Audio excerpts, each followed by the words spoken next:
ٹھیک ہے، پلیز شروع کریں۔ السلام علیکم ورحمۃ اللہ وبرکاتہ۔ وعلیکم السلام ورحمۃ اللہ وبرکاتہ۔ عبدالعزیز خان، آپ پشاور، حال مقیم وائن گارڈن جرمنی۔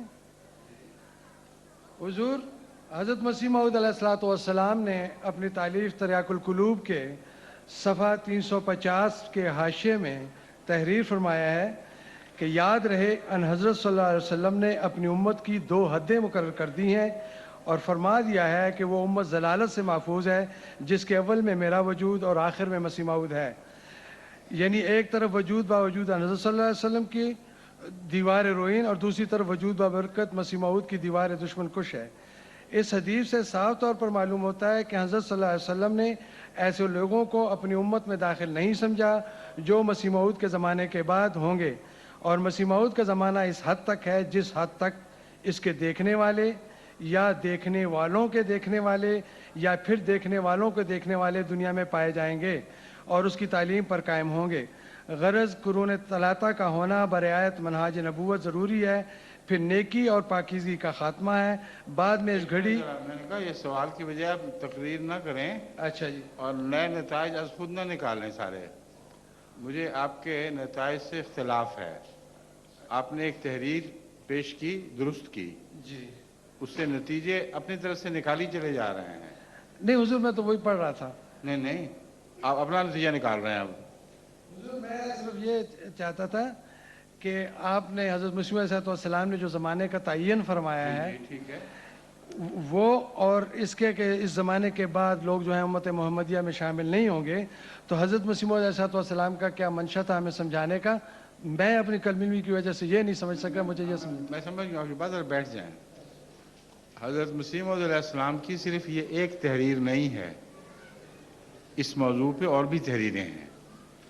تو جب ایک مضمون کا احاطہ کرنا ہو تو اس وقت ایسی مجلسوں میں ایک ہی تحریر پڑھ دینی مناسب نہیں ہوا کرتی، اس سے دوسروں کو غلط فہمی ہو سکتی ہے۔ حضرت مسیح موعود علیہ السلام نے اپنی آخری زمانے کی عمر 1000 سال بتائی ہے۔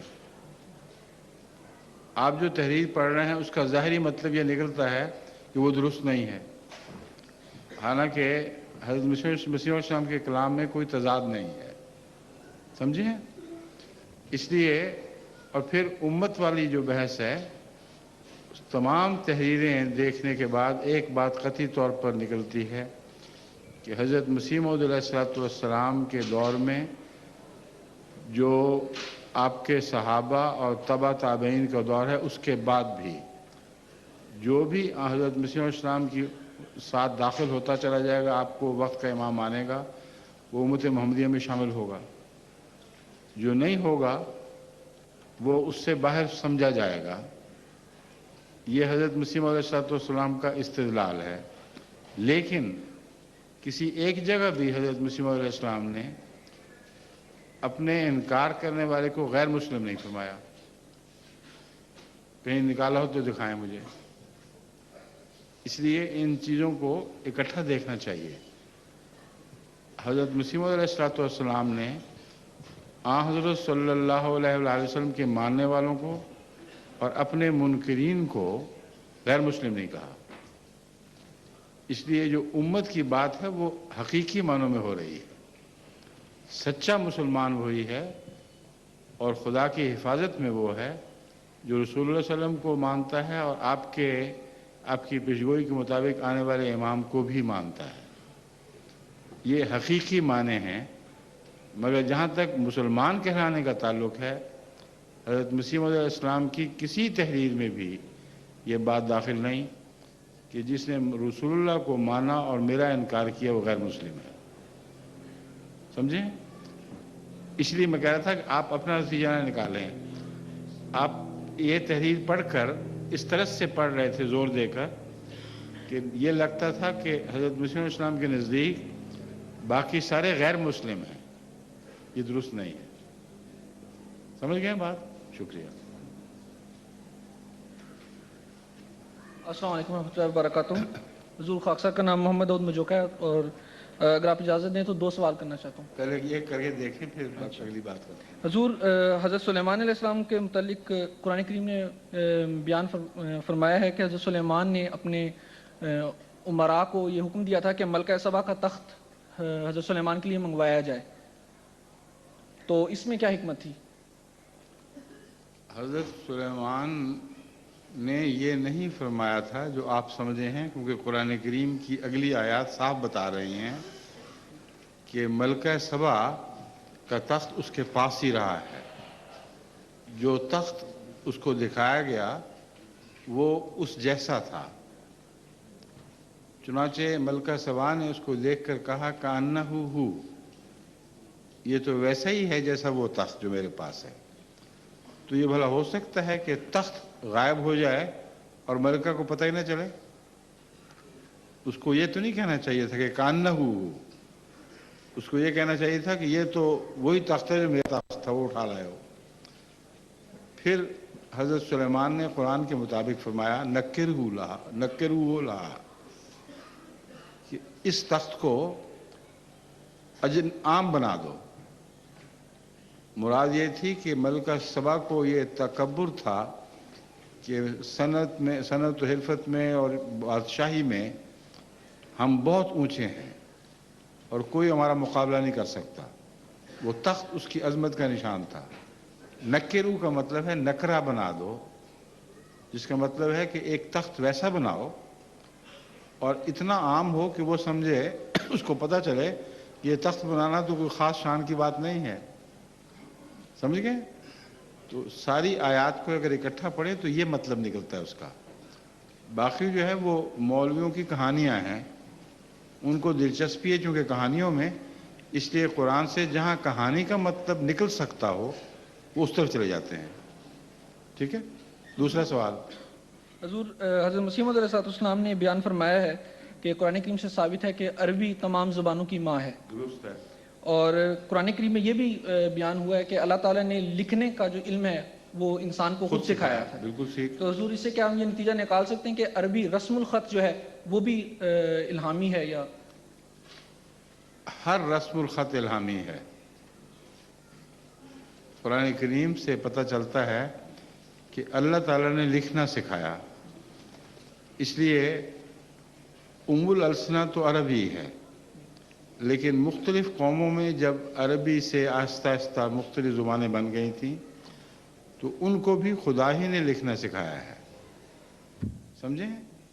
چنانچہ چینی تاریخ سے پتہ چلتا ہے کہ پہلی جو تحریریں ہیں وہ ان کے شوفوشی نے دیکھی تھی کشفی طور پر، اور اس سے پہلے تحریروں کا کوئی علم نہیں تھا. اس طرح باقی دنیا میں بھی تاریخ سے پتہ چلتا ہے کہ انسان اور حیوان کے درمیان جو تفریق پیدا ہوئی ہے وہ 2 چیزوں سے ہوئی ہے، ایک بیان سے اور ایک تحریر سے. جانوروں میں بیان نہیں اور جانوروں میں تحریر نہیں ہے. انسان کو تمام تر ترقی بیان اور تحریر سے ملی ہے. سمجھ گئے؟ السلام علیکم ورحمۃ اللہ وبرکاتہ. وعلیکم السلام ورحمۃ اللہ. میرا نام کمال احمد ہے. میرا سوال ہے کہ آج کل کی جو بائبل ہے اس کے اندر کچھ حد تک صحیح لکھا ہوا ہے، لیکن جو صحیح بائبل ہے پھر وہ کدھر ہے؟ آج کل کی جو بائبل ہے اس کے اندر کچھ حد تک صحیح ہے، لیکن جو صحیح بائبل ہے وہ پھر کدھر ہے؟ صحیح بائبل وہ صحیح بائبل کوئی رہی نہیں، کیونکہ جو بائبل آپ کے پاس ہے وہ در حقیقت 4 صدی کے بعد، حضرت مسیح کی 4 صدی کے بعد بائبل کے ٹکڑے ملنے شروع ہوئے ہیں، اور جو بائبل ہے وہ دراصل 7ویں صدی کی ہے. اور اس سے پہلے بائبل میں جو تبدیلیاں ہوتی رہی ہیں ان کے متعلق روایتوں سے پتہ چلتا ہے کہ یہود کی ایک بائبل تھی اور عیسائیوں نے بعد میں اپنی ایک بائبل کو تسلیم کیا. ان کے اختلافات ہیں آپس میں. نیو ٹیسٹمنٹ کے متعلق بھی اختلاف ہے. میں پہلے پرانی بائبل کی بات کر رہا تھا. نیو ٹیسٹمنٹ کے متعلق بھی بہت سے اختلافات ہیں کہ ایک 100 سال کے بعد پہلی دفعہ لکھی گئی या मसीह के ज़माने में लिखी गई थी। ज़माने में लिखी गई थी तो कौन पहला लिखने वाला था, उसमें भी इख्तलाफ है। तो तहरीरों का जहाँ तक ताल्लुक़ है, बाइबल में ओल्ड टेस्टामेंट में और न्यू टेस्टामेंट में उलमा के बहुत इख्तलाफात पाए जाते हैं। जो मुस्तनद नुस्खा इनको मिला है, वो जो सबसे ज़्यादा मुस्तनद नुस्खा कहलाता है, वो सीरिया का नुस्खा है। सीरिया की एक मॉनेस्ट्री से जब उलमा ने उनके नीचे तहखाने में देखा तो उनको कुछ टुकड़े नज़र आए कागज़ों के, जिससे पता चला कि ये बाइबल है जो पुराने ज़माने की तहरीर शुदा है। और वो भी मुझे अब याद नहीं, मगर गालिबन उसकी तहरीर भी 300 साल या उसके बाद की थी, मगर दरियाफ्त वो हमारे ज़माने में हमसे कुछ पहले हुआ है। वो नुस्खा जो है वो पहला नुस्खा है जिसके मुतालिक ईसाई कहते हैं कि ऑथेंटिक है। जो कुछ उसमें है वो 100% दुरुस्त है, बस उससे ज़्यादा आगे हम नहीं बढ़ सकते, उस नुस्खे से पली तरफ नहीं जा सकते। समझ गए? शुक्रिया। अस्सलाम वालेकुम प्यारे हुजूर। वालेकुम मेरा नाम उस्मान अकरम है, मैं हिलरसाइम जमात से ताल्लुक़ रखता हूँ। जी। और मेरा सवाल है ख्वाब के बारे में कि ख्वाब में इस्लाम में मना है या इजाज़त है कि ख्वाब की ताबीर आप जानना चाहें किसी बड़े से, या और कहीं मना नहीं। क्यों, आपको वहम क्यों हुआ है? नहीं, मुझे किसी ने कहा था और कभी क्या कभी कहा था? कि बताते नहीं है ख्वाब। नहीं, वो गलत फहमी है। असल में ख्वाब ना बताने का जो मजमून है वो कुरान करीम में हज़रत यूसुफ के ख्वाब से ताल्लुक़ रखता है। आपके वालिद हज़रत याकूब अलैहिस्सलाम ने जब हज़रत यूसुफ की रोया सुनी जिसमें अल्लाह ताला ने आपको बुलंद दर्जों और मर्तबात की खुशखबरी दी थी, तो हज़रत याकूब समझते थे कि बाकी भाई इनसे हसद करेंगे, इसलिए आपने उनसे फरमाया कि ये रोया लोगों को ना बताना, किसी और को। समझे हैं? उससे बाज़ लोग ये इस्तेमाल कर सकते हैं कि रोया बताना दुरुस्त नहीं, मगर ये गलत है। रोया बाज़ हालात में जब खुदा ताला की तरफ से बाज़ ख़ास तरक्कियों की खुशखबरियाँ हों, उस वक्त उनके नज़दीक जो साहिब इल्म हों, बाज़ दफ़ा उस रोया की तशरीह जायज़ नहीं होती। एक ये बात है। दूसरी बात यह है कि बाज़ लोगों को अपने ख़यालात की वजह से, अपने दिल की उमंगों की वजह से अपने मुतल्लिक़ ही बड़ी बड़ी ख्वाबें आने लग जाती हैं, और अगर वो अपने मरातिब की वजह से की तशहीर करें तो हसद की बहस नहीं है, लोग उससे गलत फहमी पकड़ जाते हैं और एक शख्स को अपनी ख्वाबें बता बता के अपने मर्तबे बढ़ाने की आदत पड़ जाती है। ये एक गलत और गंदी आदत है, इसको तर्क करना चाहिए। अक्सर ख्वाबों में पैगंबर भी आ जाते हैं, तो वो भी बता सकते? पैगंबर ख्वाबों में आ जाते हैं। ख्वाबे में आ सकते हैं, मगर आपको क्या पता कि पैगंबर आया था कि शैतान आया था? ठीक है। समझे हैं? पैगंबर की शक्ल का शैतान नहीं बन सकता।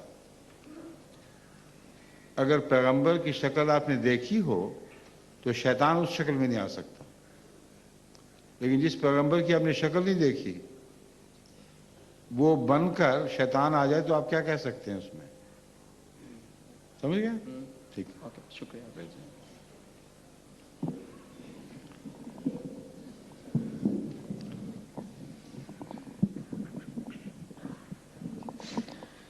अस्सलाम वालेकुम रहमतुल्लाहि व बरकातहू। वालेकुम सलाम। मेरा नाम यासर महमूद है, मैं उबा हुसैन जमात से हूँ। तो मेरा सवाल है कि जब कोई जर्मन है या कोई ऐसे गैर मुल्की है जो अहमदी नहीं, तो उसको जमात अहमदिया के मुतालिक बिल्कुल कुछ नहीं पता, तो उसको अगर तबलीग करनी हो तो क्या उसका तरीका हो? जिसको किसी चीज़ का कुछ पता ना हो उसको कुछ बताना चाहिए, इसका और क्या तरीका है? यानी अहमदियत की तरह से। हाँ, जिसको कुछ ना पता हो उसको कुछ ना कुछ बताना चाहिए ना। इतनी सी बात है। मुझे तो तुम्हारे सवाल की समझ ही नहीं आ रही। देखो, तुम्हें किसी शहर का कुछ ना पता हो तो तुम लोगों से पूछोगे ना, یا کوئی تمہیں بتائے گا تو اس طرح جس کو کچھ پتہ نہ ہو اس کو آہستہ آہستہ احمدیت کا ایسا تعارف کراؤ کہ تھوڑی تھوڑی باتوں میں اس کو دلچسپی ہونی شروع ہو جائے. اب تمہاری عقل کے اوپر ہے، اگر تم اچھا تعارف کراؤ گے تو اس کی دلچسپی بڑھتی جائے گی، اگر بیہودہ تعارف کراؤ گے تو وہ کہے گا چھوڑو چھوڑو جاؤ اپنا راستہ لو. تو اس لیے اللہ تعالیٰ نے قرآن کریم میں تبلیغ کے لیے حکمت یعنی عقل کو ضروری قرار دیا ہے. تو ایسے طریقے سے اس پر احمدیت کا اثر ڈالنا شروع کرو کہ وہ بور ہونے کی بجائے احمدیت میں دلچسپی لینے لگ جائے. سمجھ گئے ہو؟ شکریہ. ایک اور سوال تھا. ہاں کہ یہ کیا یہ سچ ہے کہ بائبل چینج کی گئی ہے؟ ہاں سچ ہے، بالکل ٹھیک ہے.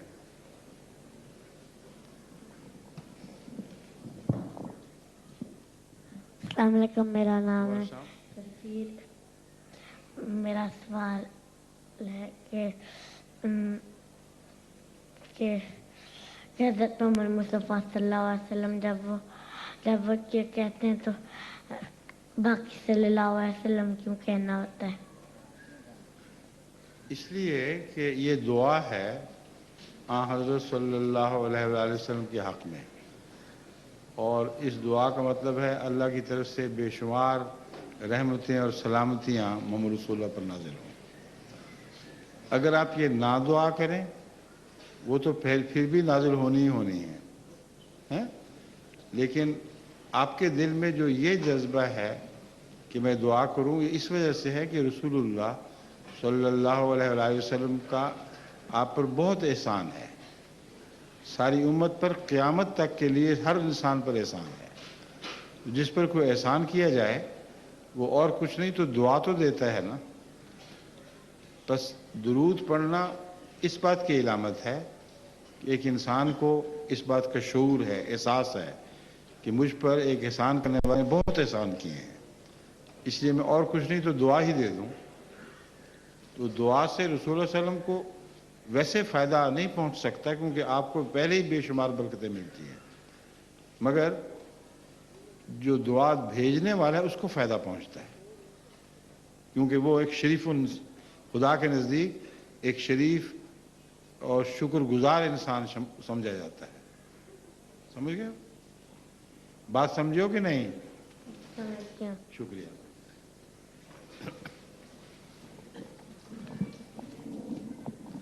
السلام علیکم ورحمۃ اللہ. ہاں اب بولیں. السلام علیکم ورحمۃ اللہ. وعلیکم السلام ورحمۃ اللہ.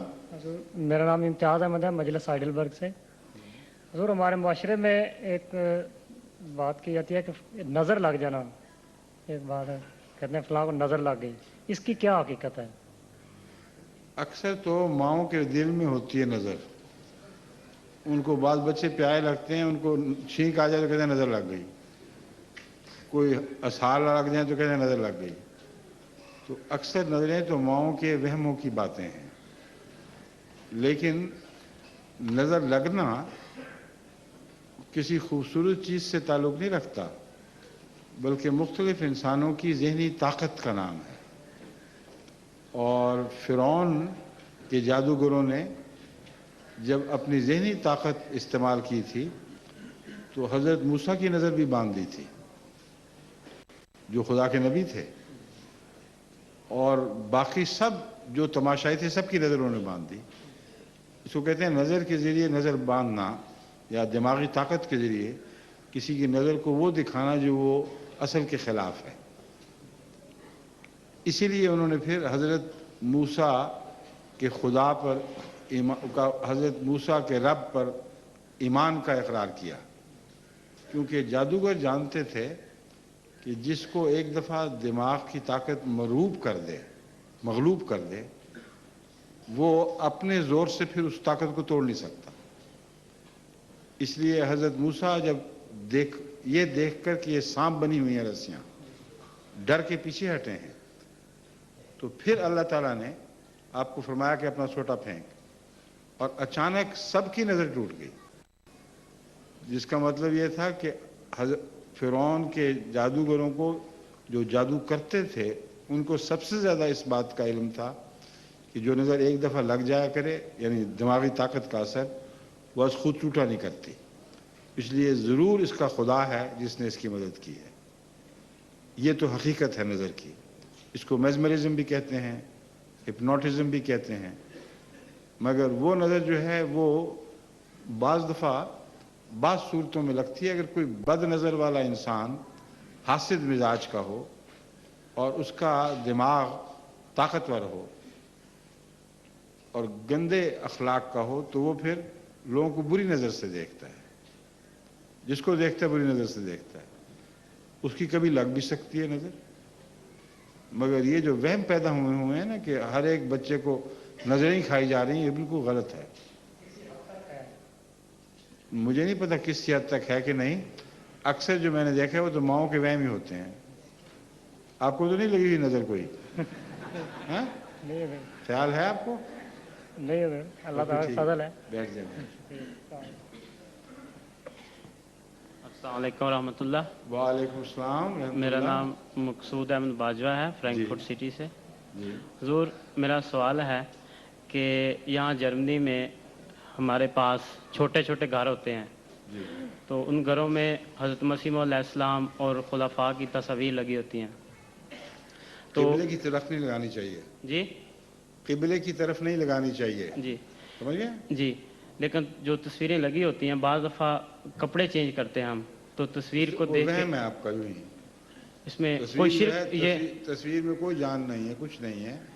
اگر اس قسم کے وہم کریں گے تو شرک شروع ہو جائے گا۔ جی اس سے بہتر ہے کہ تصویر نہ لگائیں، سمجھ گئے؟ لیکن حضور میں نے سنا تھا کہ ایک دفعہ کسی سے سنا تھا کہ خلافت سے پہلے یا آپ نے ایک دفعہ ایسے ہوا تھا کہ آپ کپڑے بدل رہے تھے اور تصویر پہ نظر پڑی، ایک دم خیال آیا کہ مسیح علیہ السلام کی سامنے تصویر ہے، میں نے کیا کیا؟ تو آپ نے فوری طور پہ کہا کہ استغفار کیا کہ کہیں یہ شرک نہ ہو جائے۔ اس خیال کو میں نے جی جی، اس خیال کو یہی تو کیا؟ میں بھی یہی کہہ رہا ہوں، جی یہ شرک ہے۔ ٹھیک ہے، بس یہ بالکل ٹھیک ہے۔ السلام علیکم ورحمۃ اللہ وبرکاتہ۔ السلام ورحمۃ اللہ وبرکاتہ۔ ڈاکٹر صاحب کا نام منور احمد باجوہ۔ جی حضور میرا سوال رسول کریم صلی اللہ علیہ وسلم کی تاریخ پیدائش سے متعلق ہے، کیونکہ اکثر تاریخ احمدیت میں بھی اور ویسے بھی مفکرین جو ہیں وہ دو تاریخیں بیان کرتے ہیں، ایک 20 اپریل 570 عیسوی اور ایک 24 اپریل 571۔ تو اس میں کون سی صحیح تاریخ ہے؟ جماعت احمدیہ کا اس بارے میں کیا نقطہ نظر ہے؟ کوئی خاص اس سے فرق نہیں پڑتا، صرف ایک چیز کا فرق پڑتا ہے، وہ ہے عمر کا تعین ایک حدیث کے ذریعے۔ اگر حضرت صلی اللہ علیہ وآلہ وسلم کی عمر 62.5 سال سورج کے اعتبار سے اور 65 سال چاند کے اعتبار سے ہو تو اس کو بیکورڈ کیلکولیٹ کر لیں، اگر وہ 70 پر جا کر ٹھہرتی ہے تو 70 والی تاریخ درست ہے، اگر 71 پر جا کے ٹھہرتی ہے تو 71 والی درست ہے، اتنی سی بات ہے۔ وہ جو فیصلہ رسول اللہ صلی اللہ علیہ وسلم کا وہ بالکل درست ہے، درست تو ہونا ہی تھا، مگر حضرت مسیح موعود علیہ السلام نے اس حدیث کو بڑی اہمیت دی ہے اور فرمایا ہے کہ لازماً اس سے پتہ چلتا ہے کہ مسیح کی عمر 120 برس کی تھی، سمجھے؟ اسی حدیث کو دعوت الامیر میں حضرت مسلم موعود نے بھی بڑی اہمیت دی ہے، تو اس کو پکڑ لیں۔ 120 کی میں 65 نہیں کہنا چاہتا تھا، 60 یا 62.5۔ 120 کا نصف کتنا ہوتا ہے؟ 60، ٹھیک ہے نا؟ اور حضرت صلی اللہ علیہ وآلہ وسلم کی عمر چاند کے اعتبار سے 62.5 برس تھی اور سورج کے اعتبار سے 60 برس۔ سورج کے سال لمبے ہوتے ہیں نا، اس لیے تو اس پہلو سے حضور اکرم صلی اللہ علیہ وآلہ وسلم کی وصال کا سال تو بڑا واضح اور سب کو علم میں ہے۔ اس تاریخ سے بیکورڈ کیلکولیٹ کریں تو جو 70 والی تاریخ ہے وہ سورج کے لحاظ سے ہے، تو 60 سال نکال لیں آپ کی عمر میں سے، वो अगर 70 पर ठहरती है, 570 पर, तो वही आपकी विलायत का साल है। अगर 71 पर जाकर बात ठहरती है तो वो आपकी विलायत का साल है। बच्चों को कौन सी तारीख से बच्चों को अगर आप बताएं, अब हिसाब कर लेना, घर जाके तो बता देना। जो मैंने आपको बताया बिल्कुल यही बात है।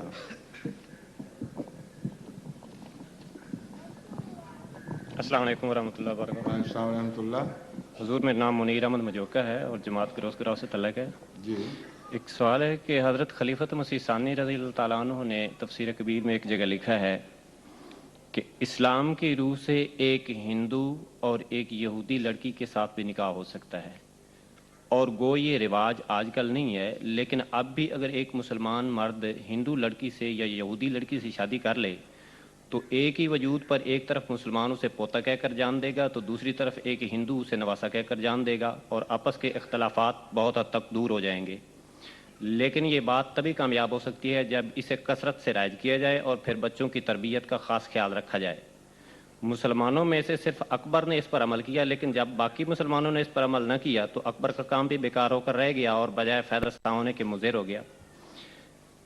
तो कुरान करीम में अल्लाह ताला ने फरमाया है कि और तुम मुशरिक औरतों से जब तक वो ईमान ना ले आए निकाह न करो, और एक मोमिन लौंडी एक मुशरिक औरत से खा वो तुम्हें कितनी पसंद हो यकीनन बेहतर है। तो मेरा हजूर सवाल ये है कि इस आयत की मजमून और इस तफसीर में के मजमून में किस तरह तत्बीक की जा सकती है? हिंदुओं में जब आप इजाज़त की बात करते हैं तो इस बिना पर करते हैं कि हिंदू भी एक इल्हामी किताब के मानने वाले हैं, समझे? और इस पहलू से अहले किताब शुमार होंगे। हज़रत मुस्लिम माऊद ने इस वक्त दरअसल मुसलमानों के सियासी पस मंज़र को पेश नज़र रखते हुए उन लोगों की बात की है जिनको दीन में कोई ख़ास अहमियत नहीं, लेकिन अगर वो असर रसूख बढ़ाना चाहते तो हिंदू लड़कियों से उनकी शादियां उनके रसूख को फैलाने का मूजिब बन सकती थी। ये बहस है, और उसके लिए जहाँ तक मैं समझता हूँ हज़रत मुस्लिम माऊद ने अहले किताब का उज़र बनाया है कि आखिर हिंदू भी तो अहले किताब हैं, लेकिन अगर अहले किताब इतने मुशरिक हो जाएं कि बुत परस्ती शुरू कर दें तो मेरे नज़दीक वो जायज़ नहीं है शादी। अभी भी मैं इस बात का कायल हूँ। हज़रत मुस्लिम माऊद ने एक अमूमी मशवरा हिंदुस्तान के मुसलमानों को दिया था, जिस पे अमल ना उन्होंने करना था बल्कि तारीख़ की बातें कर रहे हैं। अगर ये होता तो ये हो जाता। उसे शरई नुक्ता निगाह से एहतियात से देखना होगा। शरीयत कुरान बनाता है और कुरान की रूह से अहले किताब से शादी जायज़ है। जो इस्तेंबात में कुछ लोग और आगे बढ़ते हैं उनमें एक बिना ये है, वो कहते हैं देखो अहले किताब में ईसाई भी आ जाते हैं और ईसाई जो तसलीस के कायल हैं वो मुशरिक हो चुके हैं, इसलिए उनके साथ शादी जायज़ है कि नहीं? अगर है तो हिंदू जो मुशरिक बन चुके हैं उनसे भी जायज़ है, समझे? मेरे नज़दीक इस बात में भी एहतियात होनी चाहिए। अहले किताब का जहाँ हवाला दिया गया है वहाँ बुनियादी तौर पर हज़रत ईसा अलैहिस्सलाम के मुवाहिद होने की वजह से है, और अगर शिरक आम हो चुका हो और घरों में सलीबें लटकी हों तो ऐसे मुसलमान के बच्चे फिर सही मुसलमान नहीं रह सकते। और आप किसी ईसाई लड़की से जो मुशरिक हो शादी करें तो अमलन आप उस पर ज़बरदस्ती नहीं कर सकते, उसको ये नहीं कह सकते कि सलीबें ना लटकाओ घर में, क्योंकि दीन में जबर नहीं है, समझे? इसलिए अक्ल को भी इस्तेमाल करना चाहिए। मेरे नज़दीक आज भी वो ईसाई जो नॉन डिस्क्रिप्ट हैं, जिनके मुतालिक हम जानते हैं कि वो एक नाम के ईसाई हैं, अमलन उनका ईसाइयत से कोई ताल्लुक़ नहीं है, सलीबें नहीं लटकाते, उनसे अगर कोई अहमदी शादी कर ले तो मैं नज़रअंदाज कर देता हूँ। लेकिन जब बाद मुझसे पूछते हैं कि ईसाई लड़की है, मुतस्सब ईसाई है, तो मैं उनको साफ जवाब देता हूँ कि हरगिज़ उससे ना करो, क्योंकि कुरान करीम की का असल मंशा ये नहीं था कि घरों में सलीबें लटकवा लो, समझ गए? کیا دوسرے سوال میں کر سکتا اس لیے وہ جو تحریر ہے جی اس کا میں یہی جواب دے سکتا ہوں، اس سے زیادہ نہیں دے سکتا. ٹھیک ہے دوسرا سوال بھی میں کر سکتا ہاں. ہوں. حضرت مسیح السلام نے ازالہ اوہام میں فرمایا ہے کہ کوئی مرتبہ شرف و کمال کا اور کوئی مقام عزت و قرب کا بجز سچی اور کامل مطابق اپنے نبی کریم صلی اللہ علیہ وسلم کی ہم ہرگز حاصل کر ہی نہیں سکتے. ٹھیک ہے. ہمیں جو کچھ ملتا ہے ذلی اور طفیلی طور پر ملتا ہے. ٹھیک ہے. تو اس میں روحانی کمالات کا تو ذکر ہے. کیا اگر ایک انسان کو ایک دنیاوی طور پر ایک مقام اور مرتبہ حاصل ہوتا ہے تو کیا وہ بھی یہ کہہ سکتا ہے؟ اس کی بحث نہیں ہو رہی جی کیونکہ قرآن کریم نے اس کی بحث اٹھائی ہوئی ہے کہ جو دنیا چاہتا ہے اس کو ہم دنیا دیں گے. جی اس لیے اس میں رسول اللہ علیہ وسلم کی پیروی کی شرط ہی کوئی نہیں ہے. جی روحانی حضرت صلی اللہ علیہ وسلم کی پیروی کے بغیر ممکن نہیں ہے. جی اب وہ ہندو والے سوال میں آپ کو مزید بتا دوں جی کہ آپ پسند کریں گے کہ آپ کے گھر میں بت پڑے ہوں جگہ جگہ نہیں جیسے سلیب لٹکی ہو، تو ان کو اہل کتاب کا بہانہ رکھ کر کہ کسی زمانے میں گیتا خدا کا کلام تھا یا وید کسی زمانے میں خدا کا کلام ہوں گے، یہ بہانہ رکھ کر اپنے گھروں میں آپ بت پال سکتے ہیں؟ اور اگر کہیں نہیں تو پھر اسلام کے دوسرے حکم کی خلاف ورزی ہوگی، لا اکراہ فی الدین، کہ دین میں کوئی جبر نہیں. اس لیے میں کہہ رہا ہوں کہ ان باتوں کو زیادہ باریکی سے دیکھنا چاہیے، اور اہل کتاب ہوں بھی مگر اگر مشرک ہوں تو ان سے نکاح نہیں کرنا چاہیے. جزاک اللہ. السلام علیکم حضور. السلام. میرا نام ایاز احمد راتھر ہے اور مجلس گروس گرو سے میرا تعلق ہے. ٹھیک ہے. میرا سوال یہ ہے کہ سائنسدان بعض اوقات خلا میں کچھ پیغامات بھیجتے رہتے ہیں کہ تاکہ ہمیں دوسری مخلوقات جو کچھ علم اور شعور رکھتی ہیں ان کا پتہ لگ سکے. ٹھیک ہے. تو میرا سوال یہ ہے کہ کیا ان کو اس میں کوئی کامیابی ہو سکتی ہے یا ایسی مخلوق کا وجود ہے؟ ہو سکتی ہے مگر ابھی تک ہوئی نہیں. جو پیغام بھیجتے ہیں پتہ کب سے شروع ہوا ہوا یہ کام؟ خاص نہیں پتا. ہاں خاص نہیں پتا. اس صدی کے بہت سے سال گزرنے کے بعد، اکثر حصہ گزرنے کے بعد، گزشتہ 10-15 سال کے عرصے کے اندر یہ مختلف بڑی بڑی حکومتوں نے، مثلا امریکہ نے فنڈنگ کی ہے ان لوگوں کی، اور یہ لوگ بعض خاص سگنلز بھیج رہے ہیں کہ اگر کوئی اور مخلوق ہو تو اس کو پکڑے، اور اگر اس میں عقل ہوئی تو سمجھ لے گی کہ یہ سگنل کسی باشعور قوم نے بھیجے ہیں تو وہ جوابی کارروائی کرے گی. اس کو 10 یا 15 سال ہوئے ہوں گے. ٹھیک ہے. اور کائنات کتنی بڑی ہے؟ 20 ارب سال میں روشنی کائنات کے دوسرے کنارے پہ پہنچتی ہے. تو 10-15 سال کے اندر یہ سگنل کہاں پہنچے ہوں گے؟ ابھی کچھ بھی نہیں. اس لیے ان سگنلز کا جواب آنے تک تو انسانی شاید ختم ہو چکا ہوگا، سوائے اس کے کہ یہ سگنل کوئی ایسی مخلوق سنے جو ہمارے بالکل قرب و جوار میں رہتی ہے. سمجھے؟ السلام علیکم حضور. وعلیکم السلام ورحمۃ اللہ. جماعت نوائزمبرگ سے. جی حضور میرا سوال ہے کہ اللہ تعالیٰ کے ہر کام میں ایک حکمت ہوتی ہے، مگر کسی انسان کے بیمار ہونے میں خدا تعالیٰ کی کیا حکمت ہو سکتی ہے؟ کسی انسان کے بیمار ہونے میں، جبکہ چھوٹے چھوٹے معصوم بچوں اور بڑوں کو ایسی اذیتناک بیماریوں میں دیکھا جاتا ہے کہ وہ تڑپ تڑپ کر جان دیتے ہیں. اور حضور بعض بیماریاں ایسی ہیں جو کہ انسان کی خود بد پرہیزی سے لگتی ہیں، جبکہ ان کو پتہ ہوتا ہے کہ ان غذاؤں یا ان اشیاء کے استعمال سے ان کو جان لیوا بیماری ہو سکتی ہے.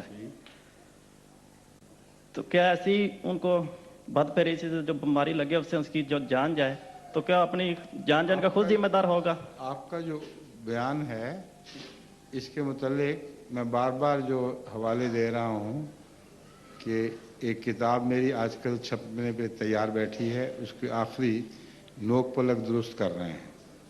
اس میں اس سوال کو خصوصیت کے ساتھ بڑی تفصیل کے ساتھ سائنسی حوالوں کے ساتھ اٹھایا گیا ہے، اور اس کا جواب اتنا لمبا ہے کہ میں اس چھوٹی سی مجلس میں ایک ہی سوال کے سارے پہلو بیان نہیں کر سکتا. اس کو اگر آپ پڑھیں تو پھر مجھے بتائیں کہ اس کے بعد آپ کو کیا اعتراض باقی رہ سکتا ہے. بیماریاں ہوں، تکلیفیں ہوں، ایک انسان दूसरे इंसान से कम दर्जे का बना हुआ है, एक ज़्यादा दर्जे का बना हुआ है, शक्ल सूरत भी है। तो जब आप एक बीमारी को ख़ास तौर पर उठाते हैं तो असल मकसद ये है कि एक वजूद तकलीफ़ में है, दूसरे नहीं है।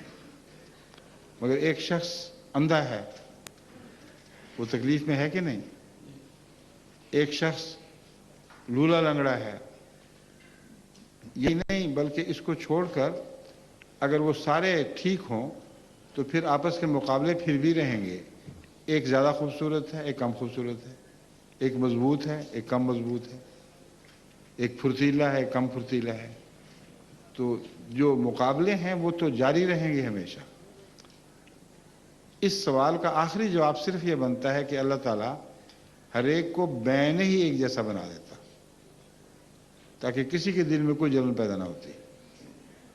यही नतीजा निकलता है ना आखिरी, या इसके अलावा भी निकाल सकते हैं कोई। जब एक दफ़ा इस असूल को तस्लीम कर लिया कि बाज़ लोगों को अपनी महरूमी का सदमा नहीं होना चाहिए था, वरना खुदा ताला ने हिकमत का काम नहीं किया, ये एतराज़ बनेगा ना। इस एतराज़ को मिटाना शुरू करें। मिटाते मिटाते मिटाते मिटाते आखिर इस जगह पहुँचेंगे कि अल्लाह ताला को सारी मखलूक यानी इंसानों को कम अज़ कम बैन ही एक दूसरे जैसा बनाना चाहिए था। कोई ज़्यादा अक़ल वाला ना होता, कोई कम अक़ल वाला ना होता, कोई ज़्यादा मजबूत जिस्म का ना होता, कोई कम मजबूत जिस्म का ना होता, कोई ज़्यादा खूबसूरत ना होता, कोई कम खूबसूरत ना होता। तो इंसान क्या होता, बंटे बन जाते, एक जैसे बंटे। तो मकसद क्या था फिर इंसान का? तो इस किस्म के सवाल मैंने उस किताब में उठाए हैं और मुख्तलिफ पहलुओं पर गौर करके साबित किया है कि अगर मौत और ज़िंदगी और इनके दरमियान जो फ़र्क हैं, बीमारी और सेहत वगैरह के, ये ना होते तो इंसानी ज़िंदगी तरक्की कर ही नहीं सकती थी, हैवानी ज़िंदगी भी तरक्की नहीं कर सकती थी, ज़िंदगी बनती ही ना, क्योंकि ज़िंदगी इसी मुकाबले से बनी है।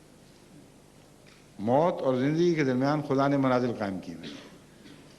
तो ये लाजमा है जिसको मिटा ही नहीं सकते।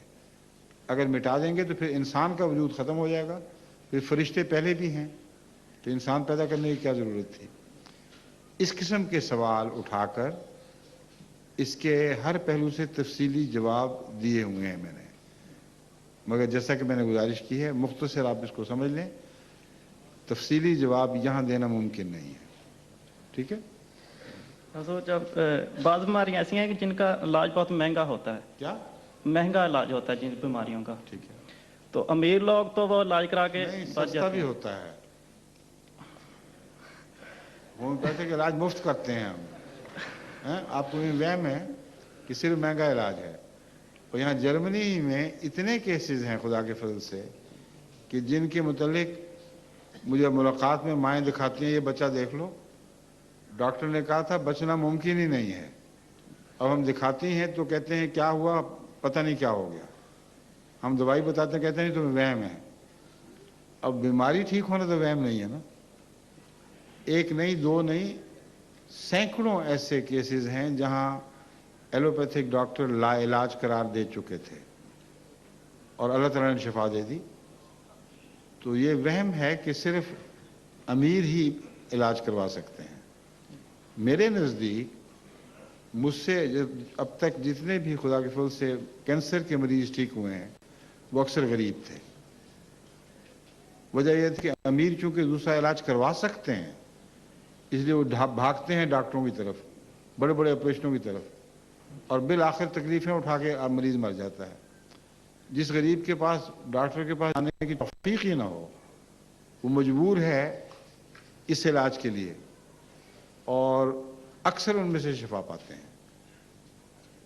ठीक है, शुक्रिया।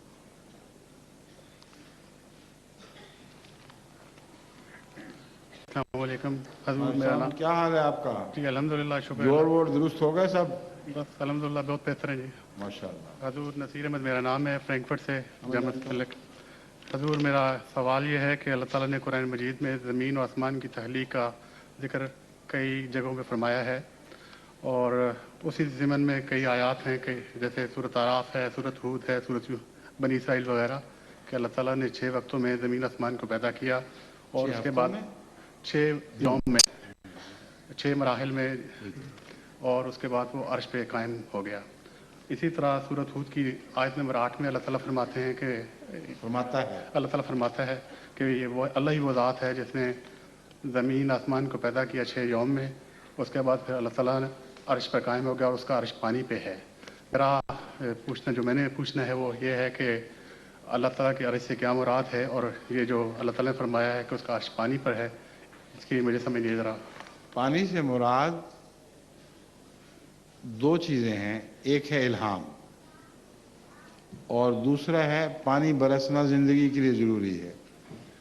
जैसा कि फरमाया वजालना मिनल माए कुल्ला शैन आई, हमने पानी ही से हर जिंदा चीज़ को पैदा किया है। तो जब अल्लाह ताला फरमाता है अर्श, तो अर्श से मुराद है बिना, वो कौन सी चीज़ है जो सबसे बड़ी अहमियत रखती है। तो अल्लाह ताला फरमाता है कि उसका अर्श पानी पर था, मुराद है कि 2 ही तरीक़ हैं मखलूक को ज़िंदगी बख्शने के, एक मादी पानी जो सारी कायनात में ज़िंदगी के लिए ज़रूरी है और एक रूहानी पानी जो तरक्की याफ्ता सूरत में इंसान की रूहानी ज़िंदगी के लिए ज़रूरी है। तो खुदा का अर्श वहाँ भी पानी पर हुआ, यानी मादी दुनिया में, और रूहानी दुनिया में भी पानी पर हुआ। समझ गए? अस्सलाम वालेकुम हुजूर। हुजूर मेरा नाम बिशारत अहमद है। मेरा एक सवाल है कि हज़रत बाबा गुरु नानक साहब जो थे, उनको जो चोले पे जो अरबी आयात हैं वो खुदा ताला की तरफ से मिली थी या तो उन्होंने अपने हाथ से लिखी थी? नहीं, उन्होंने लिखी थी ना, खुदा की तरफ से इस तरह मिली थी जी। एक मुसलमान खातून थी जी जो बाबा नानक से मुतस्सर थी, उन्होंने ये चोला बनाकर उस पर आयात लिखकर वो बाबा नानक को पेश किया था और गुरु बाबा नानक ने उसे ना सिर्फ ये कि खुशी से कबूल किया बल्कि बाकी सारी उम्र वो चोला पहने हुए बसर की है। समझ गए? जज़ाकल्लाह।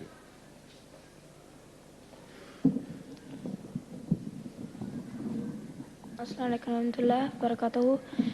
मेरा नाम मोहसिन जावेद है, मजलिस किचन से हूँ। मेरा सवाल ये है कि जो सारे लोग कहते हैं बड़े बुजुर्ग के अच्छे काम करो जन्नत में जाओगे, और जन्नत में इस तरह ही फिरके होंगे जिस तरह इधर यहूदी और क्या क्या इस तरह ही होंगे मज़हब, जिस तरह अब है यहूदी हिंदू इस्लाम, इस तरह सारे होंगे कि एक ही बस होगा? एक ही दीन होगा तौहीद का, और कोई दीन नहीं होगा। जन्नत में तो अल्लाह की वहदत के सिवा और कुछ नहीं होगा।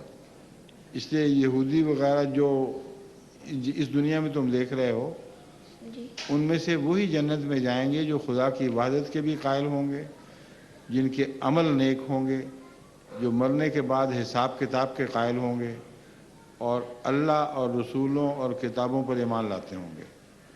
ऐसे नेक अगर कहीं होंगे तो अगर इस्लाम का पैगाम उनको ना भी पहुंचा हो तो अपनी ज़ात में वो नेक लोग हैं। इसलिए अल्लाह ताला ने कुरान में फरमाया है उनको भी अल्लाह जन्नत में दाखिल कर देगा, मगर नाम यहूदी की वजह से नहीं बल्कि अपने ईमान और अखलाक की वजह से। समझे? जी शुक्रिया। हज़रत अस्सलाम वालेकुम रहमतुल्लाहि व बरकातहू। मेरा नाम मोहम्मद उस्मान है। मेरा आपसे सवाल है कि दुनिया के अलावा कोई दूसरी दुनिया भी है? उसी की तो बातें हो रही थी अभी। शुक्रिया।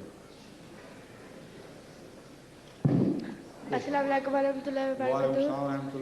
मेरा नाम तैयब सजाद है, मेरा ताल्लुक मजलिस के हाउस से है और मेरा सवाल पहला सवाल ये है कि जैसे ये मैं स्कूल में जैसे जाते हैं उस पर लड़के के पूछते हैं कि पाकिस्तान जो है वैसे इस्लाम का मुल्क है, तो फिर तुम लोग कहते हो कि हम वहाँ मारते हैं, ऐसे मारते हैं, तुम लोगों को ऐसे मारते हैं और ऐसे जो हंसाई मारते हैं, तो फिर पाकिस्तान में तो जो दूसरे हैं तो फिर क्यों ऐसे मार? पाकिस्तान में जो कहते हैं कि वहाँ सारे मुस्लिम हैं, और फिर वो तुम लोग क्यों कहते हो कि वो दूसरे क्या है? तुम लोग क्यों कहते हो कि वो मारते हैं हमें दूसरे? तो कहते जो इस्लाम में मार नहीं सकते या इस तरह करके। इसका क्या मतलब बनता है? इसका मतलब बनता है कि वो सच्चे मुसलमान नहीं है। यही तो बहस है हमारी। उनको को जब हम कहते हैं वो मारते हैं मजहब के नाम पर, तो साबित हो गया कि हम सच्चे हैं वो झूठे हैं। ठीक नहीं? हजूर अस्सलाम वालेकुम। वालेकुम सलाम। मेरा नाम खुरम अब्बास है। मैं आपसे एक सवाल करना चाहता हूँ कि जब भी आप नूर मस्जिद में आए हैं, जब से आए हैं, तो जब आप सुबह की नमाज पढ़ाने के लिए हम सबको आना पड़ता है, तो जब भी आप अपने कमरे से हमारे कमरे में आते हैं तो आप सर की तरफ देखते हैं, आप मेरी तरफ क्यों गुस्से से देखते हैं?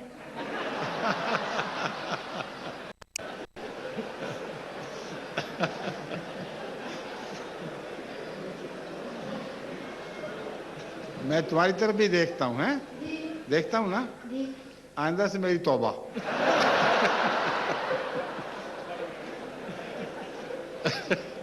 अगर यही मतलब है तुम्हारा तो मेरी तौबा। मैं तो इसलिए देखता हूँ कि देखूं कौन कौन लोग कहाँ कहाँ से आए हुए हैं। तो एक छोटा सा प्यारा सा बच्चा भी मुझे नजर आता है, मैं बड़ा खुश होता हूँ देख के। तो अगर ये गलती है तो मेरी आइंदा से मैं गलती नहीं करूँगा, मेरी तो मंजूर है। शुक्रिया।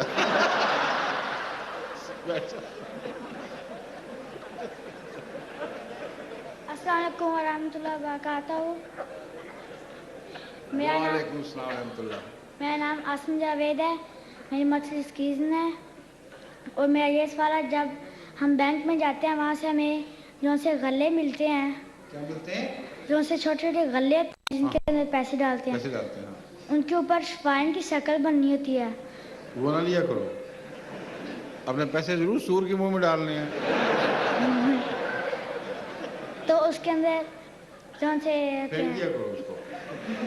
अच्छा, पैसे रखने की इजाजत है या नहीं?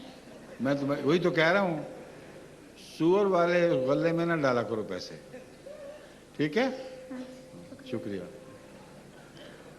अस्सलाम वालेकुम हजूर। वालेकुम सलाम। मेरा नाम है लुकमान मुबारक, मेरी मजलिस है डिस्टनबर्ग। मेरा सवाल है, आप पाकिस्तान ऐसे इजलास क्यों नहीं करते? इजलास? जी। मैं जब वहाँ होता था किया करता था। अब तो मैं वहाँ जा नहीं सकता, टेलीविजन के जरिए जा रहा हूँ अब मैं, हैं? उस तरह नहीं जा सकता। मैं वहाँ जाऊँ तो मैं ये ऐलान नहीं कर सकता कि मैं मुसलमान हूँ, और वो खलीफा कैसा होगा जो अपने मुसलमान होने का ऐलान नहीं कर सकता। और अगर मैं करूँ और 3 साल के लिए वो मुझे जमात से काट दें, तो तुम लोगों का पीछे क्या बनेगा फिर? समझे हो? इसलिए लाजिम है कि जब तक वहाँ के कानून ना बदलें मैं वहाँ ना जाऊँ, और यहाँ बैठकर उनके घरों में चला जाया करूँ।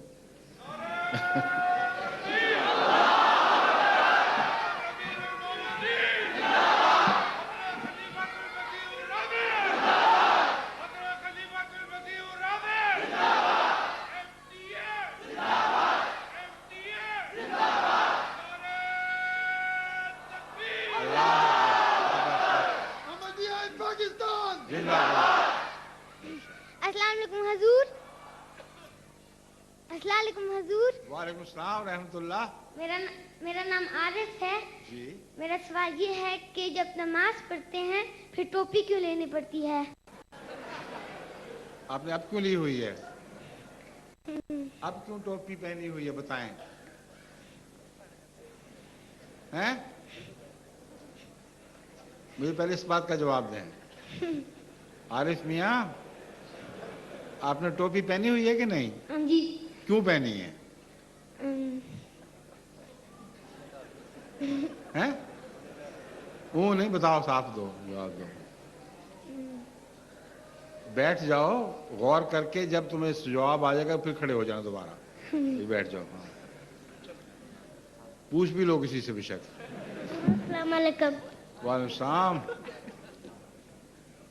मेरा सवाल ये है कि जब हम हजूर हम हमें मार के क्यों लेके जाते हैं, जिंदा क्यों नहीं लेके जाते? नहीं, अलमिया। अच्छा मैं समझ गया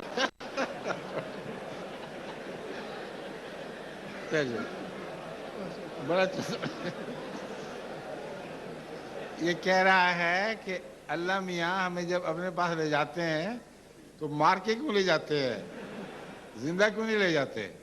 ठीक है ना? तुम्हारे दादा जिंदा है? हैं? जिंदा है? कहाँ है वो? यहाँ है? पाकिस्तान में। उनके जिस्म में दर्दें होती हैं ना काफी? नहीं? बीमार नहीं रहते वो? बीमार नहीं रहते बेचारे? बीमार रहते हैं ना, काफी बूढ़े हो गए हैं। नहीं, दादा और बूढ़े नहीं हुए कैसे हो सकता है? पर दादा जिंदा है?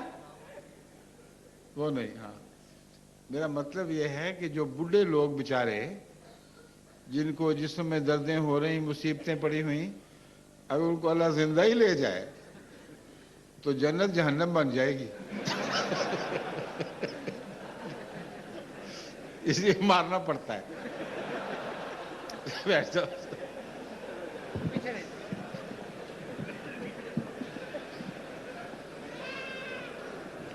हाँ जी फरमाइए। अस्सलाम वालेकुम रहमतुल्लाहि व बरकातहू। हुजूर खाकसार का नाम ज़हीर अहमद खां है और हमबर्ग रीजन की जमात ओल्डन बुक से मेरा ताल्लुक़ है। ठीक।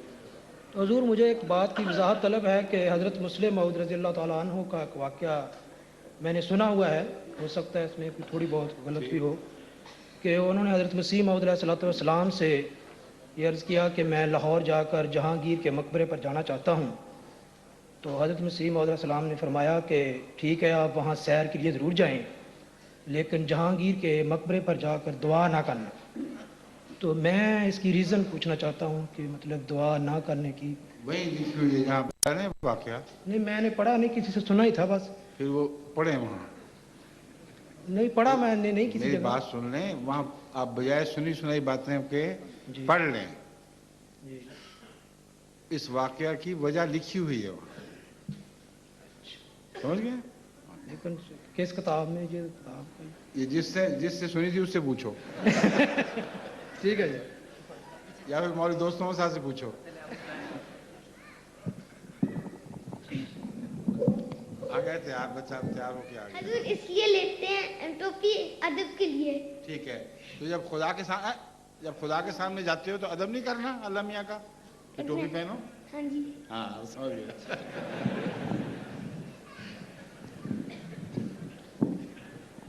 अस्सलाम वालेकुम रहमतुल्लाहि व बरकातहू। वालेकुम अस्सलाम रहमतुल्लाह। मेरा नाम वकार अहमद और मेरा तल्लुक़ मजलिस नूरंज पाक से है।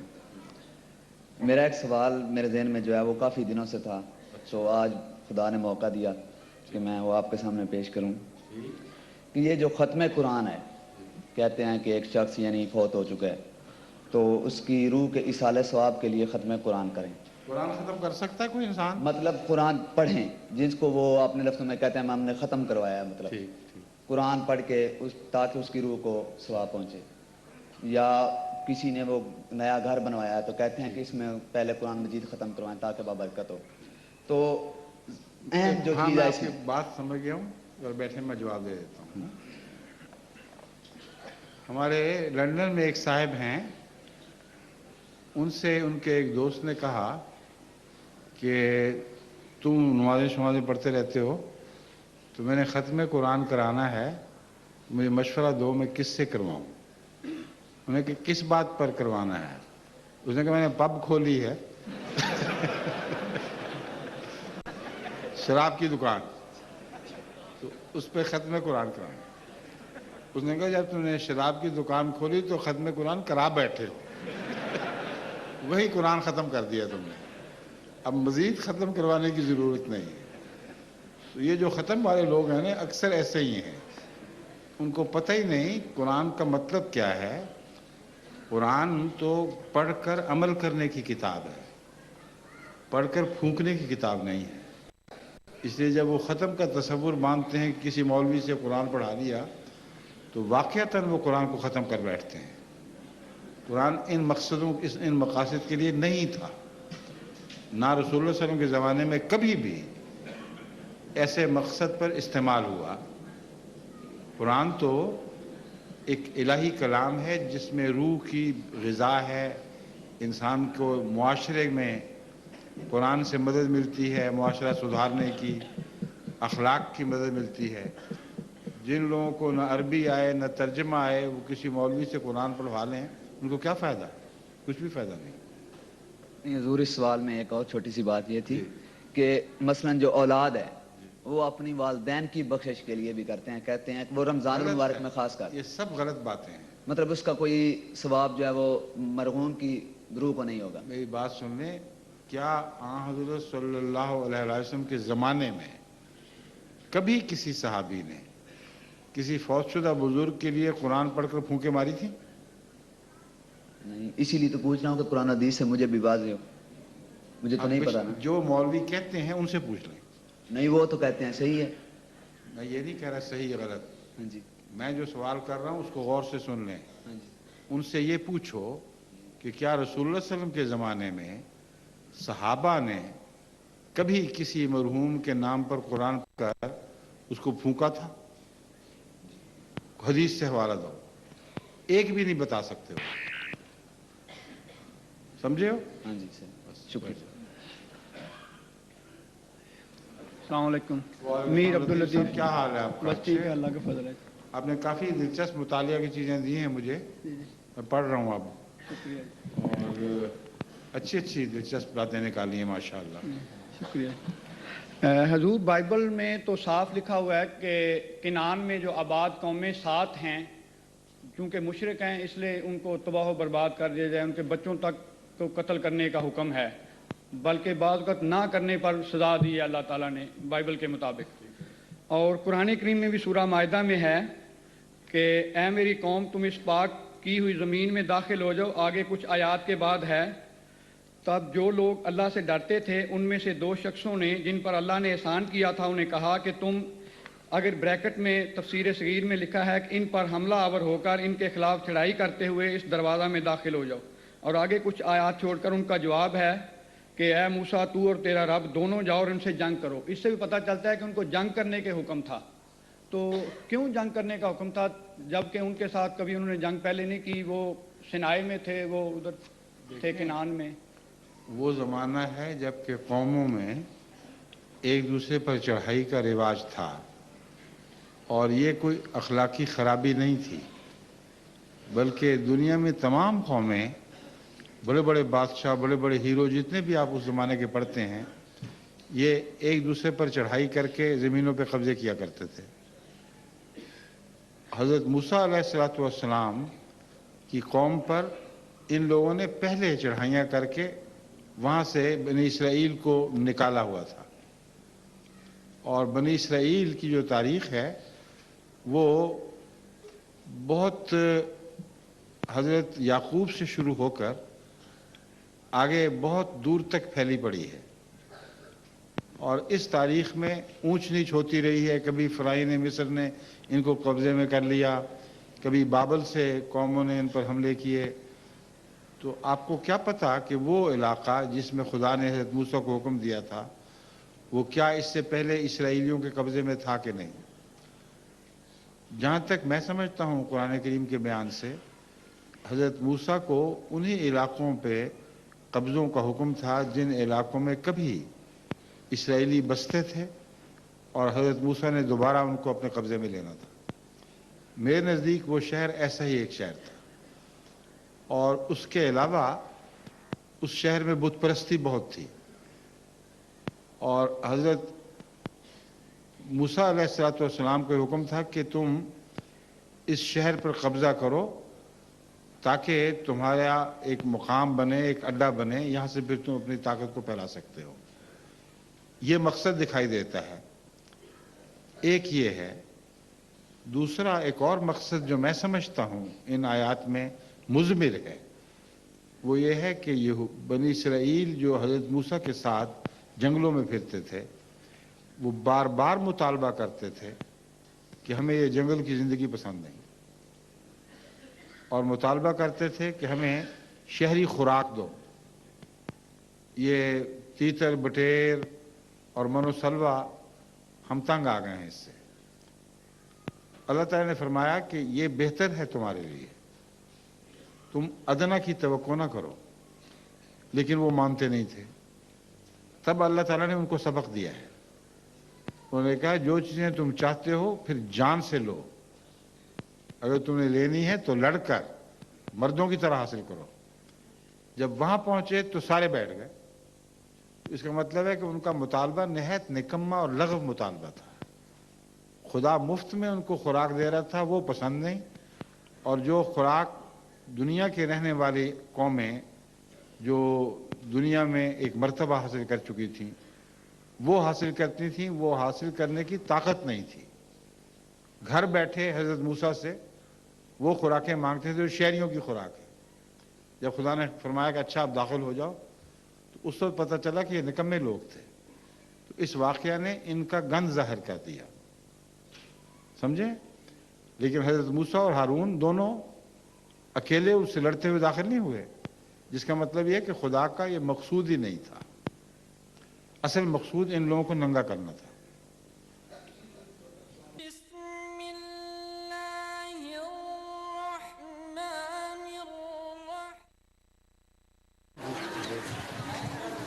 بڑی اچھی ایون گروتھ اور ٹریننگ بڑی اچھی ہے۔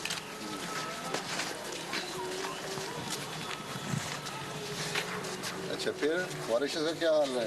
ٹھیک ہے؟ پھر دوبارہ دورہ کروں؟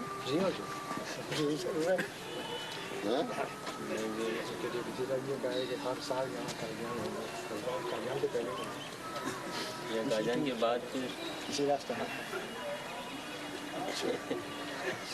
ماریشس بھی جگہ اچھی ویسے، جب جہاں لوگ آپ لوگوں کا جو تھا نا جہاں مجھے پھراتے رہے وہ تو مجھے کوئی پسند نہیں آیا تھا جگہ، پھر جب میں نارتھ کی طرف گیا ہوں وہ علاقہ نارتھ میں ساؤتھ کی طرف جہاں وہ نور اللہ لے گیا تھا وہ علاقہ واقعی اچھا ہے۔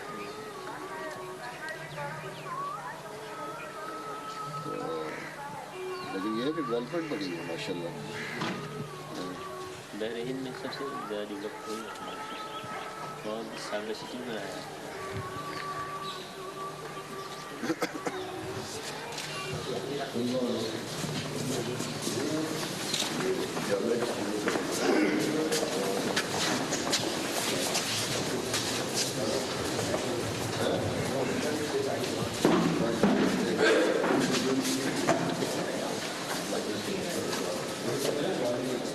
جب حضور انور نے دعا کے ساتھ اس گیسٹ ہاؤس کا افتتاح فرمایا اور اس کا نام سرائے عبید اللہ رکھا، یہ نام حضرت مولوی عبید اللہ صاحب کے نام پر رکھا گیا۔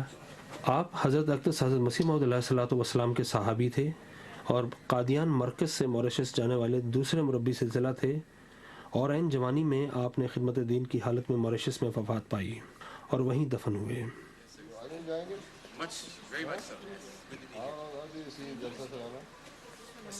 Very well done. Very impressed by the control of the large crowd. Your first time of attending this Jalsa? Second Jalsa for me. But not that much gathering. No. Small gathering, only 20,000. 20,000. This time it was almost more than three times more. But I think everything was very well done. So we're leaving with the Amir on Sunday. Back to Mauritius. To Mauritius? Yes. Then from there you will go to UK. That's correct. Back to UK, then to USA. Direct.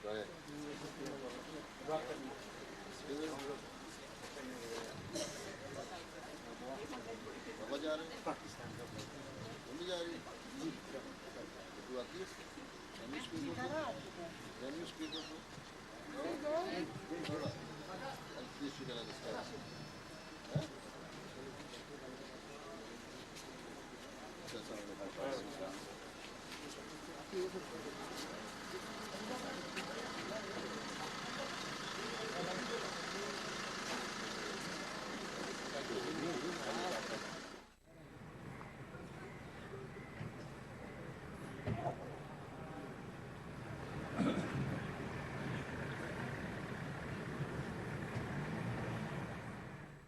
دسمبر سن 2005 آج جمعے کا روز ہے۔ 1:15 بجے حضور انور اید اللہ تعالیٰ بن نصر العزیز मर्दाना जलसा का तशरीफ़ ले गए जहां आपने खुतबा जुमा इरशाद फरमाया।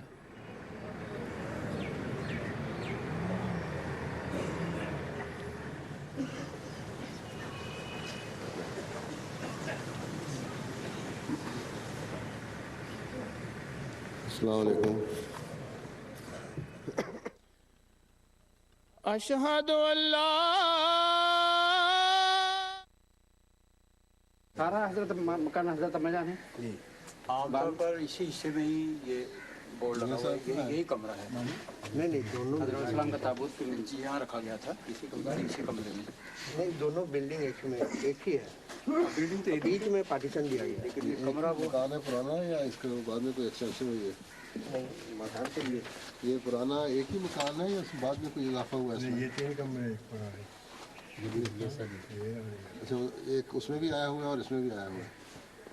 ये 2 घर पार्टीशन की हुई है ना आपने? जी हम अब तो बाद में पार्टीशन हाँ, नहीं मतलब ये दोनों जो पार्टीशन है मकान बन गए, इन दोनों में वो पुराने ओरिजिनल इमारत है हज़रत अम्माजान की थी?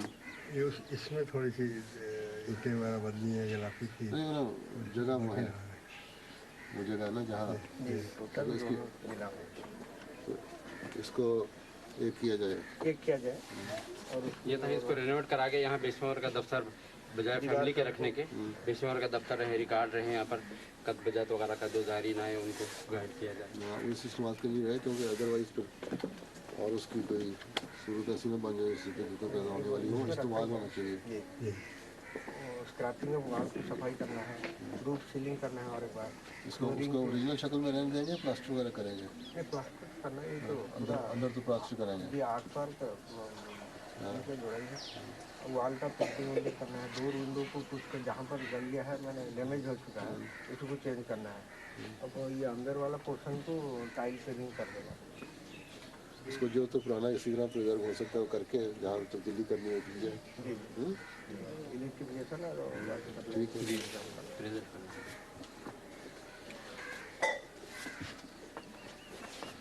अच्छा, फिर यहाँ से ये सैन एक हो जाएगा? जी एक सैन हो जाएगा।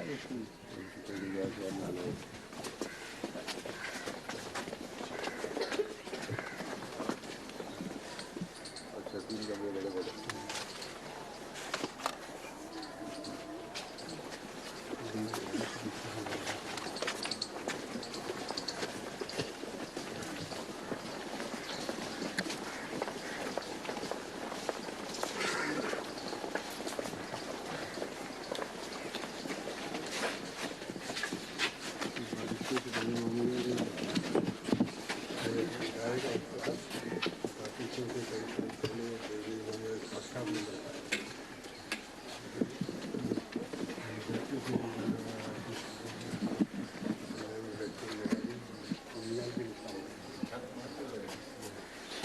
तो कुछ नहीं करने वाला। और ये मामूल जान है मेरे साहब ने बनवाया, पहले कच्चा होता था मिट्टी वगैरह का, उन्होंने फिर निशान देखे कि उसे सामान रखते ये कमरा नहीं होता था, कमरा निकल वो जो हट है वो तो 2 फुट आगे कर दिया गया है नई कंस्ट्रक्शन। तो जो ड्राइंग जो मिली है वो है कि ये 3 दीवार थी, वो जो है वो 2 फुट आगे की दीवार नहीं, ये तो उसी लेवल ये निशान ही होगा ना, ये कमरा तो नहीं था। नहीं, कमरा तो पार्टीशन के बाद बना। फिर आगे पिछले नहीं वो ड्राइंग जो मिली है श्रीराम साहब की बनाने में बनाई गई थी, उनमें है कि ये पोजीशन ठीक है बेंच पर, लेकिन वो जो सेंटर की वो दीवार बेंच है वो 2 फुट आगे कर दिया गया। जो नक्शे मौजूद हैं नज़र में उसके हवाले से बात कर रहे हैं कि ये सब ने कुल नहीं लिखा सवाल ये है कि उस हवाले की क्या प्रिसीजन है, किस तरह उन्होंने इतना प्रिसाइजली किस तरह बता सकते हैं कि यहाँ थी और यहाँ नहीं थी? ये तो पुरानी बनी हुई है। कौन सी ये गिराया नहीं, ये दोबारा बनाई है सारे बेंचेस जो हैं।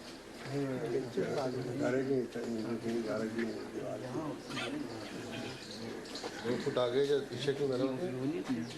थोड़ी सी किसी माइश में इतनी प्रिसीजन उस वक्त हो सकती है जब आपको किसी जगह से पता हो कि ये वो जगह थी जहाँ से हम पैमाइश करें तो इस असल जगह तक पहुँचते हैं। मेरे पास दोनों ड्राइंग हैं, डॉटेड इन्होंने शो किया कि ओरिजिनली ये थी जो अब बनाई है ये यहाँ बना दी है, लेकिन ओरिजिन का जो मलबा था ओरिजिन का वो फाउंडेशन में डाल दिया। कमरा बड़ा जो बात और ये कहा था आपके सामने बनाई बिल्कुल उतना ही बना है पहले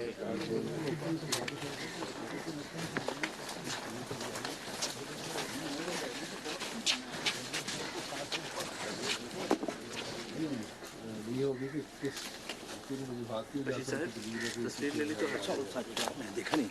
लेकिन कोई ऐसा पॉइंट होता है ना जहाँ से आदमी को रेफरेंस से आगे से चलते हैं तो रेफरेंस में पूछा कोई है कि नहीं।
ये बड़ा करीब फासला है नक्शे में तो बहुत लंबा दायरा बना के दिया हुआ था निशान। वो बाहर का ये जगह है बैठ की, वो जगह वो जनाजा की, इसको दायरे में दिए हुए दोनों को लगा के दायरा चल रहा है। ठीक है वहाँ जनाजा गा के ठीक है जनाजा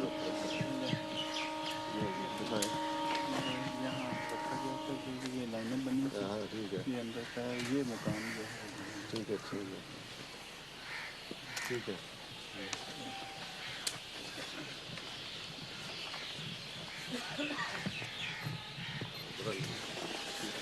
ये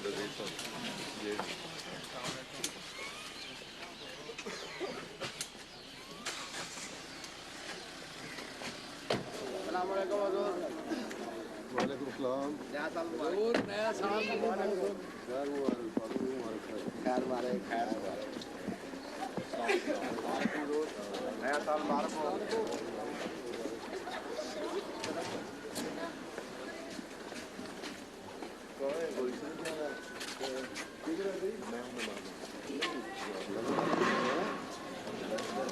क्या प्रोग्राम है यहाँ? पुराना लगा रखा है इसी तरीके के सूत्र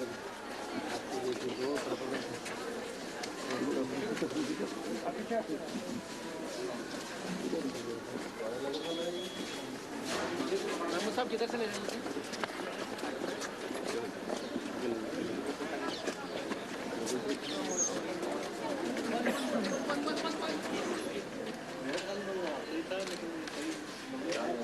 दादाजान की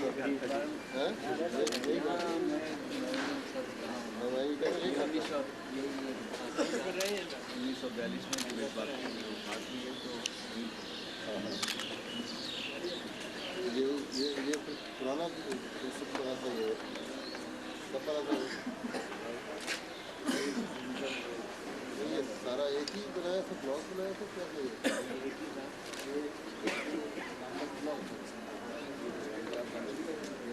ऐसा क्या होता है? ये तीन ब्लॉक ये तीन क्वार्टर है, दो कमरों के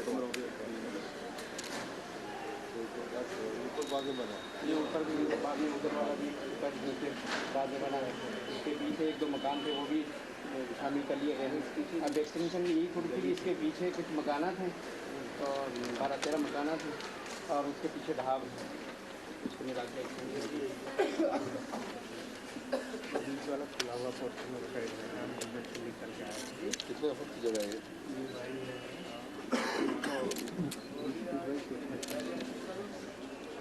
बावन फुट है, 17 फुट है। बताने का तंदूर का ये बताएं इस वक्त हम कहाँ खड़े हैं? यहाँ हम इस साइड में ये खड़े हैं, इसको क्या करना चाहते हैं आप? ये तो पुराना अच्छा है। हाँ ठीक है, इसको रहेंगे। इसके पीछे क्या जगह है? इसके पीछे सब डिफरेंट इसके पीछे घर है। ये यहाँ ये छोटी सी गली है और यहाँ पर हकीम मोहम्मद दिन साहब इनाम गौरी और ये मकान पीछे गिरा के यहाँ फिर आप क्यों कहते हैं कि यहाँ ये किसका उनका जाती मकान है? नहीं अंजुमन के मकान यहाँ इसको एक्सटेंड किया जाए ढाब तक। ये ढाब तक है। इसके अलावा कितने कमरे बनेंगे इसमें? 20-40 बड़े से रूम रहेंगे जिसमें 2 बेड रहेंगे, सोफा सेट रहेंगे, डाइनिंग का टेबल का अरेंजमेंट रहना है और सिटिंग का अरेंजमेंट होना है। इतनी उसका काफ़ी जगह है। ये अतुल साहब यहाँ पर रहते हैं। ये भी मेहमान खाने का यहाँ इसको आप क्या बनाना चाहते हैं कमरे? ये बड़े कमरे डॉर्मेट्री टाइप? नहीं जी, एक सूट बनाना चाहते हैं। अब रह गई आम दिनों की इज्तिमात की बात। इज्तिमात के लिए तो आपने स्वीट वाले ना देने आपने, वो तो आपको बड़े कमरे चाहिए जिसमें 10-15-20 बेड हो। उसके लिए भी तो गुंजाइश होनी चाहिए, वरना होता है तालीम इस्लाम के कमरे लेते हैं तो तालीम का खर्च होता है कई दिन पहले कई दिन बाद कर जाना है। यहाँ से नया स्कूल बन जाना है। ये तालीम स्कूल का जो होल एरिया है उसका बड़े बड़े हॉल है, उसको अटैच बाथरूम, लैट्रिन और डाइनिंग स्पेस बना के उसी को कन्वर्ट कर देने से ज़्यादा सहूलियत। इसके लिए ये स्कूल कब बनाने को मंजूरी तो नहीं अभी नहीं, जगह भी पता नहीं है। और फौरी तौर पे तो मांग ही रहे हैं ना, कुछ बड़े कमरे भी तो बनने चाहिए मेहमानों के लिए।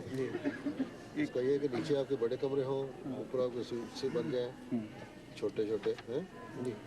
और क्या स्वीट बनाने की क्या जरूरत है? वैसे भी आपको एक कमरा बनाए और कॉमन उसका डाइनिंग रूम हो और कॉमन किचन हो।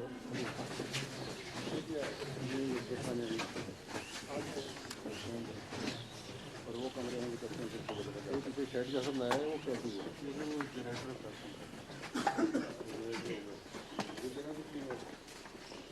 ये भी आज भी पुरानी तमीर जी। हाँ यही जो पुरानी तमीर और इसका आगे नहीं है जी, ये रीडेवलपमेंट में तो निकल जाएंगे। इसके ऊपर जो डबल स्टोरी बनाई हुई है इसको भी डिमोलिश करेंगे सारे को? इसके ऊपर नहीं होगा, जी हाँ पिछले कमरों पर ये कमरे भी इसमें ऐड हो सकते हैं। हाँ ये सारे गिर सकते हैं। वो भी बहुत मामूली ईंट और सारे ये बिल्डिंग सब ऑनसेट बिल्डिंग है। जो भी टेम्परेरी कंस्ट्रक्शन किया गया है वही मैंने उस साइड मेन बिल्डिंग जो है इसको भी शामिल किया जाए, इस ग्राउंड को शामिल किया जाए, फिर प्लानिंग करें। बना हुआ जो है कोई बना उसको भी देख लें, जो है वो देख लें, उसके बाद और सोच लें।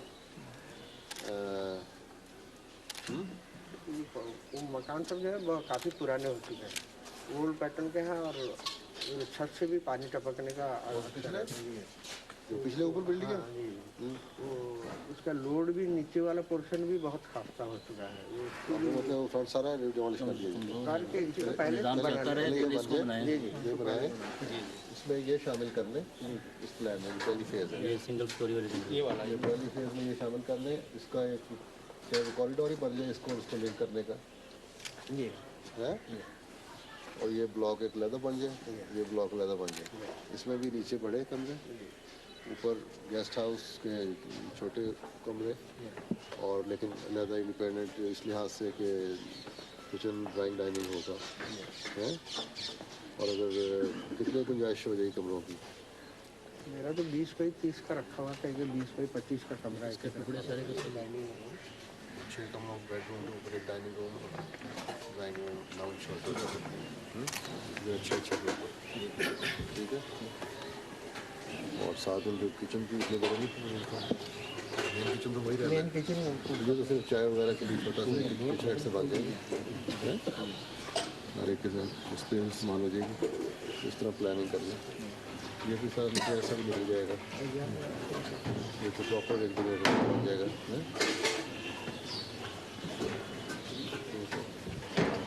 जिस तरह भी लगते हैं असल तो लोड मोटर में उठाना है ना, मोटर को भी कोशिश के लिए चाहिए। इनका आपका 15 के जी का है। तो जो पैसे चाहिए का जनरेटर है उसमें लोड से और वो ठीक है ना जनरेटर वो जो 65 के लिए का जो है काफ़ी पुराना है, कोई 30 साल 25 साल का है, लंदन से आया हुआ था, उसका लाइफ टाइम जा चुका है। चलो ठीक है, जनरेटर मिल गया जी, इनको एक जनरेटर हो गया, जनरेटर हो गया। और क्या चाहिए? पहले यही 65 का जो था दारुल मसीह जमा दारुल ज़ैफ़ा चलाता था, लंगर खाना को चलाता था, ठीक है ना, और स्कूल कोशिश साहब। अब ये सारा दारुल मसीह लैदा हो गया 125 का। नहीं 125 और 35 का भी है जो मस्जिद तो स्टैंड बाई है ना? नहीं वो चलता है, मस्जिद अक्सा मस्जिद मुबारक के लिए वो है, और कुछ दफ्तरें हैं उससे पावर सप्लाई ले रहे हैं। तो गर्मियों में कितना ज़्यादा यहाँ पर पावर कट 8 घंटा 6 घंटा होता है, दिन भर भी नहीं रहता। अच्छा, ये बिल्कुल गायब रहता है, इलेक्ट्रिक का नाम रहता है, बाकी यहाँ पर इलेक्ट्रिक नहीं रहता। गर्मियों में इनको कितने का चाहिए फिर? इनको 80 किलोवाट का ही मांगे थे, मगर हम 60 का कुछ 65 का रिकॉर्ड किया। 25 मोटर के लिए चाहिए? नहीं, इनको दूसरा भी पावर सप्लाई रहता है, गाइडिंग का मशीन चलता रहता है काफ़ी। दिखाए मुझे कहाँ है रोटी प्लांट?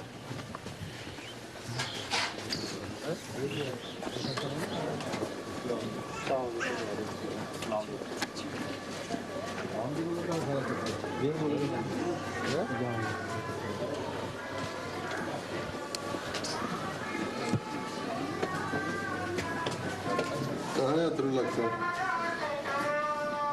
नाम अतरुल्लाह की है ना?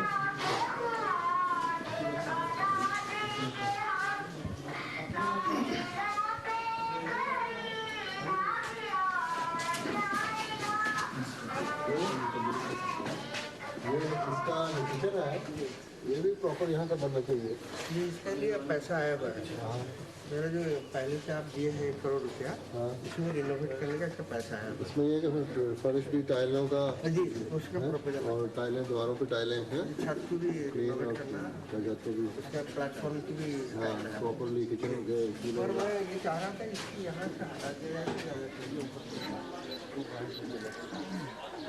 इसका जब पैसा लगा के डालेंगे तो मट्टी के भरना है, तो उसको गवर्नमेंट का लाइन है। पहले तो मलबे से भरेंगे अच्छा जरा, जो वही घर मलबा को उठाया वो ये ग्रेजुएट फिर भरना बिजली से। लेकिन इसके भरने से यहाँ का ड्रेन सिस्टम को नहीं डिस्टर्ब हो जाता है? नहीं, यहाँ का तो अभी तक सेंट्रल सिस्टम ड्रेनेज बना नहीं है। नहीं